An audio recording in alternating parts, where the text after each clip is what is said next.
মিনিটের জন্য ক্ষমতা দেখাবেন না, 1 মিনিট, 1 সেকেন্ডের জন্য ক্ষমতা দেখাবেন না। ফেরাউন ডুবে গেছে। ফেরাউন কি হয়েছে? ডুবে গেছে।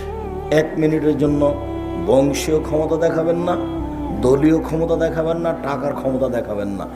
স্বাভাবিকে বসবাস করেন। কয়দিন বাঁচবেন? একেবারেই স্বাভাবিক, একবারে খুব সাধারণ হয়ে, নরম হয়ে, লাউজয় হয়ে কোনো রকম করে বেঁচে থাকেন। টাকা ইনকাম করেন, খুব খাটো হয়ে, ছোট হয়ে টাকা ইনকাম করেন। মানুষের সাথে গাম্ভীর্যতা দেখিয়ে, ক্ষমতা দেখিয়ে চলবেন না 1 মিনিট। ফেরাউন ডুবে গেছে। ফেরাউন ডুবে গেছে মানে কি? আপনি যেটুকু করবেন সেটুকুর ফল জাহান্নাম। বিচার পরে হবে। যদি মানুষকে অপমান করেছেন জীবনে, তাহলে বিচার পরে হবে, এটা জুলুম। যদি যাকাত না দিয়ে থাকেন, তাহলে ফকিরের হক মেরে খেয়েছেন, বিচার পরে হবে। যদি জোর করে জমি দখল করেছেন, তাহলে বিচার